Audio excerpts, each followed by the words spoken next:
Welcome back, everybody. And so, hello. Sorry, we've been away for 2 weeks. It turns out you don't need to have COVID to feel really, really sick or to be sick. The flu will do that all on its own. So we have been recovering. We have been away from the boat for a little while, just getting our energies back and actually working on a few small projects that we will talk about in a future video that is actually really exciting because it's going to allow us to continue to lead the kind of lifestyle we want to live on the boat. So that is to come. But on another exciting announcement note, we are going to be at the Annapolis Boat Show, and we will also be part of the Annapolis Boat Show this year. So we will be at the YouTube booth. The first session will be Thursday at 10 a.m. We'll be there for about an hour doing a meet and greet and answering any questions and meeting the crowd. And we'll also be there as well at 11 a.m. on Friday, so you can also see us then. And otherwise, we'll be at the Annapolis Boat Show probably most of the time, going to vendors, checking out the boats there. So please do say hi if you see us there. And it's a great opportunity to meet other cruisers, other YouTube channels that are doing similar stuff to us, but many different ways, either as families, crossing oceans by themselves, or just the whole spectrum of things that can be done with sailing. So we'll be there, and we hope that you'll join us as well. If you are interested in coming, we have a discount code for the tickets.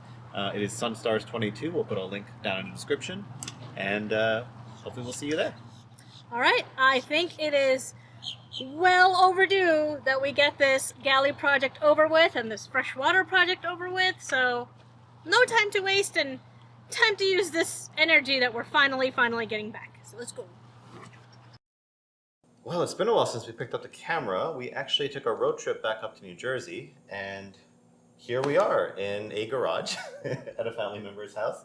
And we brought some presents with us, which are pieces of wood that we bought down in Charleston. This is all marine plywood. We're going to do the cuts here so that we don't have to do it on a shaky dock or on a very tiny cockpit, and put it all together back when we get back to the boat. So, time to get cutting.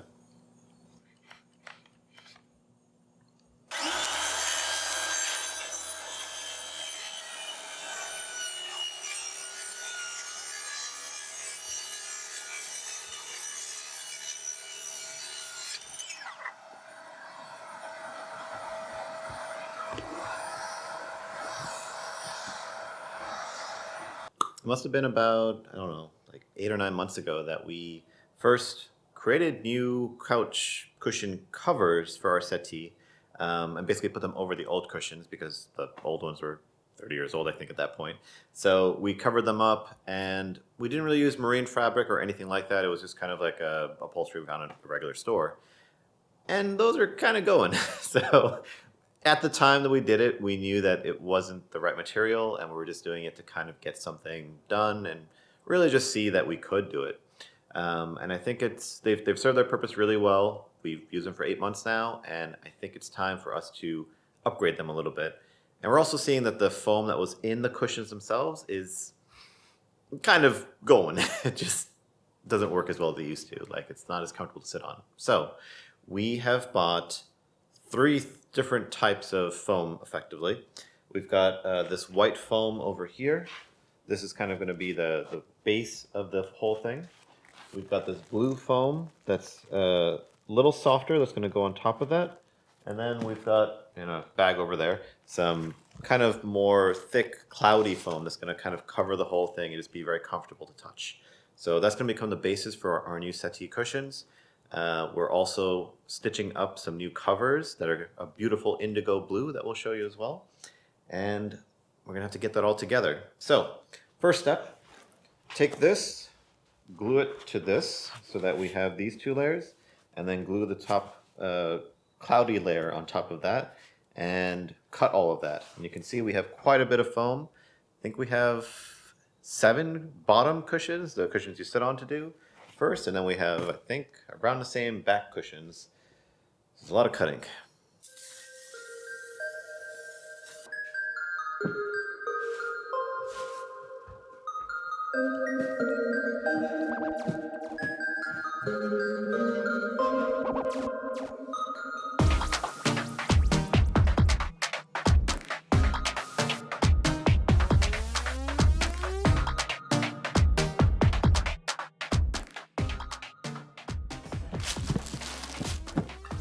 All right, there we go.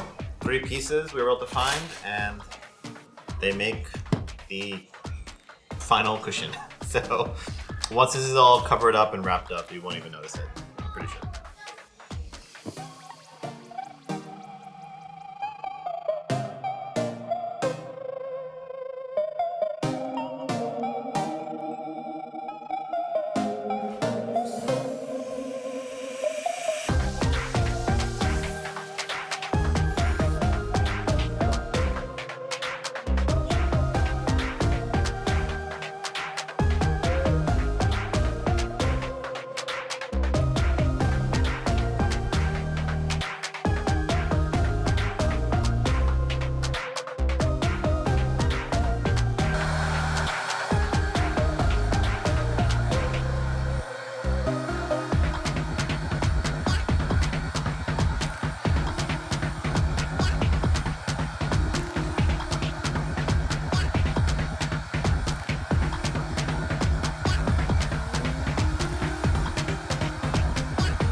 One down, 6 more to go.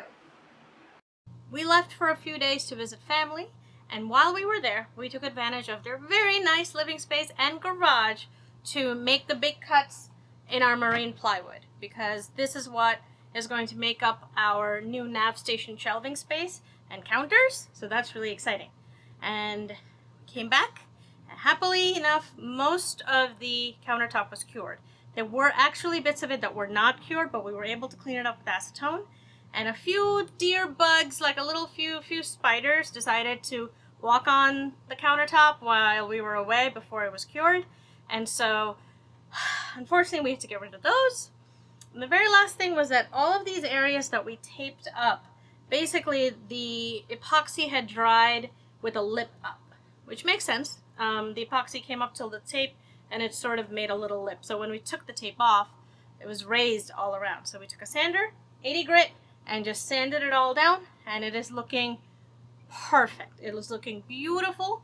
We also painted the inside of the fridge so that when people open the door, that you don't see the old wood there. So very, very happy with the way it came out. We received our UV protective epoxy, so that's what we're going to do today. And that is going to be the end of the countertop, basically. Then we can put our sink in.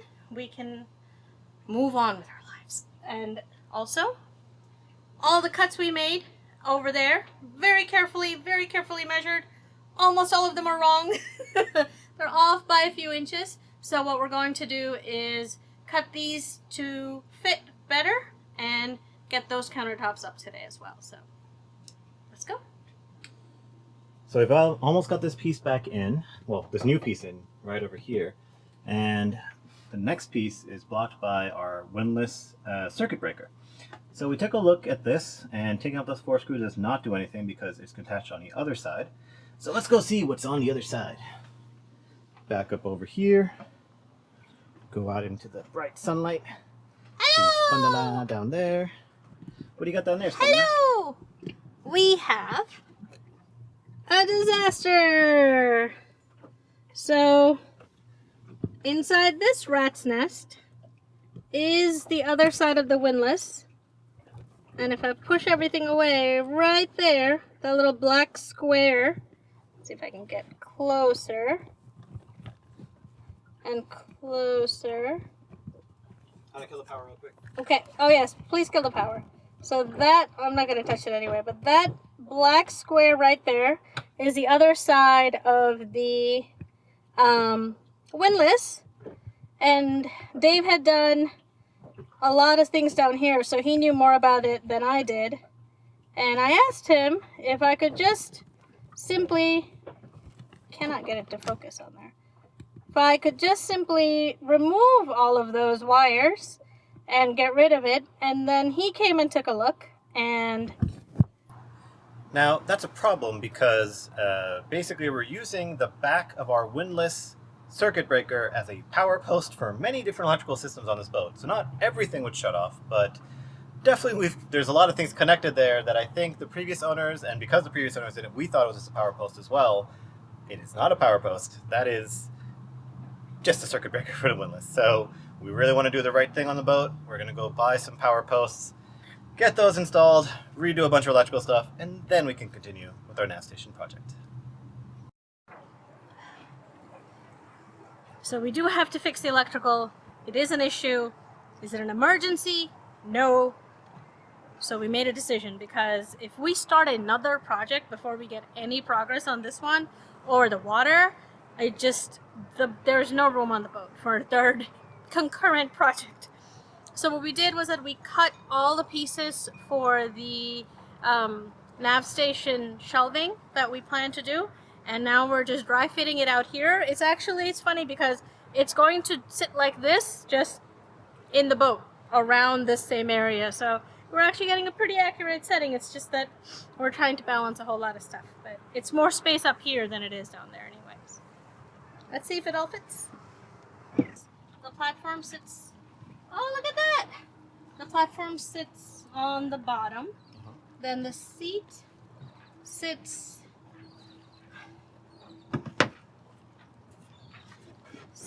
like this. And then that comes and sits on top of the platform. It can't be on top of the platform. Because the whole thing comes out, so it is on top. Oh. And then this is just gonna hover on top of it like this.